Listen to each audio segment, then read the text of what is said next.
Bismillahirrahmanirrahim. Assalamualaikum warahmatullahi wabarakatuh. Murid-murid tahun 5 yang Ustaz kasih sekalian, moga semuanya sihat-sihat bersama keluarga tercinta. Okey, hari ini kita tajuk baru, muka surat 54, sifat mustahil bagi Rasul.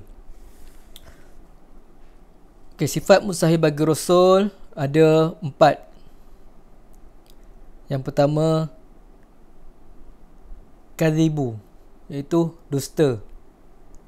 Yang kedua, khianat. Yang ketiga, kitmanu, menyembunyikan. Yang keempat, baladatu, bodoh. Okey, ada 4 sifat mustahil bagi Rasul. Okey, ini yang mustahil. Okay, mustahil itu memang tak ada pada diri Rasul ni.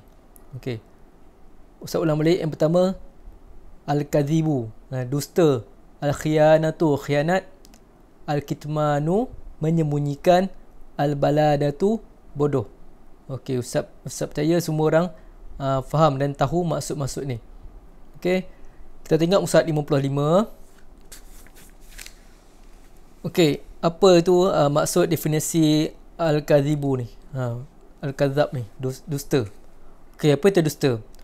Okey, mustahil para rasul itu bersifat kadhibu, iaitu dusta. Okey, Rasul ni mustahil bersifat dengan dusta. Dusta ni apa? Bohong, penipu, itulah dusta. Okey, Allah SWT tidak akan mengutuskan Rasul sekiranya Rasul bersifat kadhibu ataupun dusta. Allah tak akan utuskan sekiranya Rasul ni bersifat dengan dusta, menipu orang, menipu kawan. Tak ada, itu sifat-sifat tak ada. Okey, dusta adalah sifat orang munafik dan bukan sifat orang mukmin.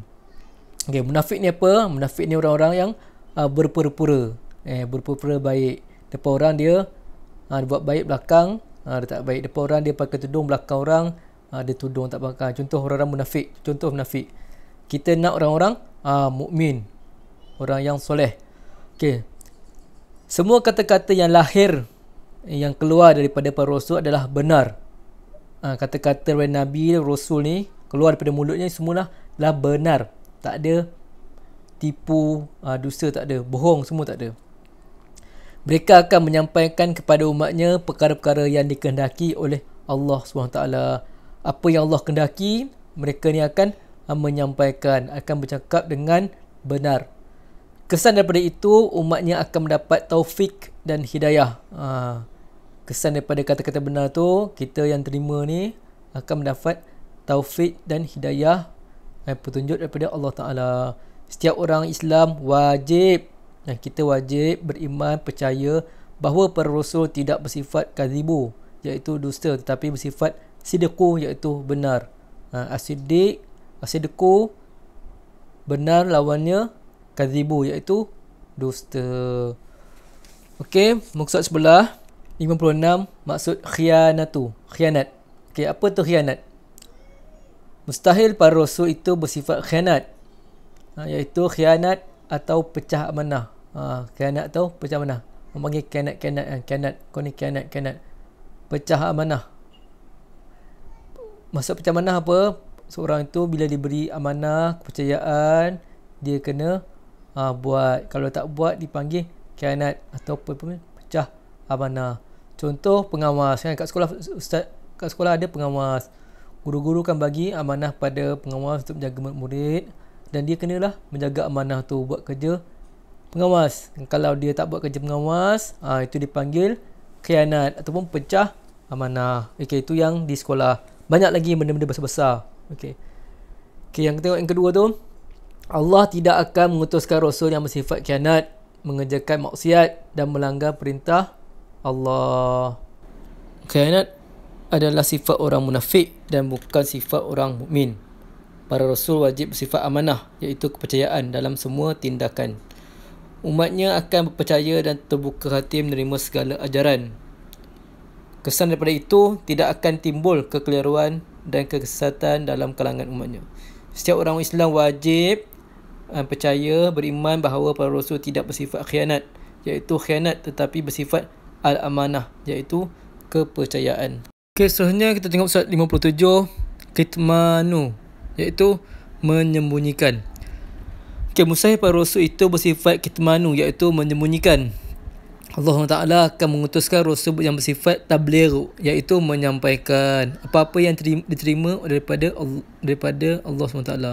Okey, rasul ni akan menyampaikan apa yang mereka terima. Dia tak akan bersifat kitmanu, iaitu menyembunyikan. Para rasul tidak menyembunyikan sesuatu yang benar. Rasul tidak takut dibenci atau dizalimi oleh musuhnya dan sanggup menghadapi segala cabaran dan menyampaikan dakwah. Kesan daripada itu, kebenaran dapat disampaikan dan agama Islam dapat diperluaskan.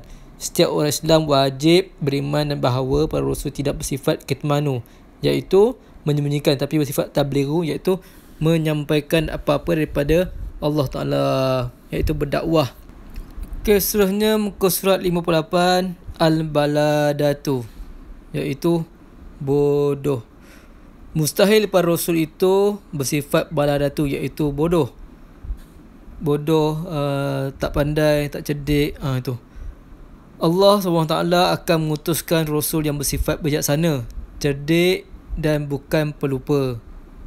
Mereka mampu menjelaskan segala persoalan yang ditimbulkan oleh umatnya dan membuat keputusan yang tepat. Kesan daripada itu, umatnya akan mempercayai mereka serta membenarkan kerasulannya, iaitu Nabi-Nabi ni, rasul ni mesti sifatnya bijaksana. Sekiranya ada persoalan tak faham, mereka terus rujuk pada rasul Nabi ni, dan Nabi Rasul ni akan menjawab dengan tepat, betul. Okey, seterusnya setiap orang Islam wajib beriman bahawa para rasul tidak bersifat baladah, iaitu bodoh, tetapi bersifat al-fatonah tu, iaitu bijaksana. Al-fatonah bijaksana, lawannya al-baladah tu, iaitu bodoh. Sifat yang mustahil bagi rasul. 59, sifat harus bagi rasul. Okey, tadi kita belajar tentang sifat mustahil bagi rasul ada 4. Sebelum tu kita belajar tentang sifat wajib bagi rasul ada 4. Okey, ini sifat harus. Di antara keduanya ada sifat harus. Apa harus? Harus ni tengah-tengah lah, yang tengah-tengah di antara wajib dan mustahil ada harus. Harus ni boleh buat.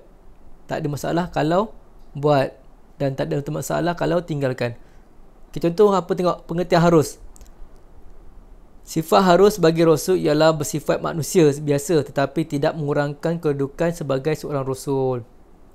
Okay, sifat harus ni sifat yang biasa, sifat yang biasa manusia buat, Nabi Rasul pun buat juga. Okay, kita tengok antara sifat-sifatnya ialah lapar dan dahaga. Sama macam kita pun lapar, dahaga, kan? Kita pun sama. Rasul pun ada sifat begitu juga. Itulah sifat harus. Dan sifat ini tidak mengurangkan kedudukan Nabi. Tak adalah kata sampai Rasul tidur ni, lemah Rasul ni asyik tidur. Bukan asyik tidur, tapi tidur kerana nak rehat, nak berehat, lapar. Takkan Rasul Nabi ni tak lapar, tak minum kan? Mestilah makan dan minum untuk tenaga. Okey, lapar dan dahaga. Okey, manusia pun buat, berniaga, mengembala. Nabi Muhammad pun buat, mengembala kambing, berniaga, berkahwin, ada keluarga, ada anak cucu, kan? Sakit, demam, tak sihat, tidur dan sebagainya. Itu antara sifat-sifat yang ada harus bagi Rasul. Begitu juga dengan kita manusia biasa. Sifat harus. Okey. Antara akhlak Rasulullah SAW, okey, berkata benar, amanah dalam setiap pekerjaan, menghormati orang yang lebih tua, mengasihi orang miskin, anak yatim dan jiran tetangga. Okey, itu selesai kita punya belajar buku teks, sifat wajib bagi Rasul, sifat mustahil bagi Rasul dan sifat harus bagi Rasul. Okey, kita buka buku nota padat UPKK. Muka surat 34, nanti boleh rujuk kat sini. Sifat mustahil dan harus bagi Rasul. Okay, kita tengok sifat wajib dan mustahil bagi Rasul. Lawan as-sidqu, benar. Lawannya al-kadhibu, dusta, bohong. Al-amanatu, jujur. Lawannya al-khiyanatu, khianat, pecah manah.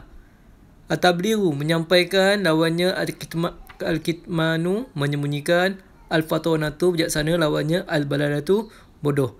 Okey, ini semua Ustaz Arab, semua murid kena hafal untuk ilmu dan untuk peperiksaan di PKK nanti. Kena hafal, faham elok-elok. Moga semuanya berjaya. Okey, wallahu a'lam bisawab. Assalamualaikum warahmatullahi wabarakatuh.